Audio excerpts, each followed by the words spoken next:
নেক শিলিগুড়ি করিডোরের দিকে কুনজরে তাকালেই জবাব পাবে যে কেউ। অত্যাধুনিক T-90 যুদ্ধ ট্যাঙ্কারে মহড়া দেখিয়ে দিল ইন্ডিয়ান আর্মি। সম্প্রতি ভারতীয় সেনাবাহিনীর পক্ষ থেকে জারি করা এক প্রেস বিজ্ঞপ্তিতে জানানো হয়, ভারতীয় সেনাবাহিনীর ত্রিশক্তি কর্পস T-90 ট্যাঙ্কের সাথে মাসব্যাপী লাইভ ফায়ারিং মহড়া পরিচালনা করছে।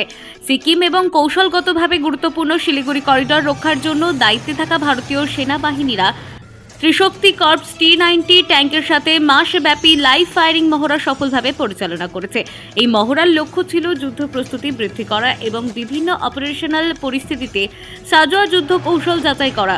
এটি উচ্চতার যুদ্ধ ক্ষমতা, শক্তিশালী এবং আধুনিকরণের যুদ্ধক্ষেত্রের চ্যালেঞ্জগুলির জন্য উন্নত প্রযুক্তির একীভূত করার ওপর দৃষ্টি নিবদ্ধ করে। T-90 ট্যাঙ্কটি ভারতীয় সেনাবাহিনী অস্ত্রাগারের সবচেয়ে আধুনিক প্রধান যুদ্ধ ট্যাঙ্কারগুলির মধ্যে একটি।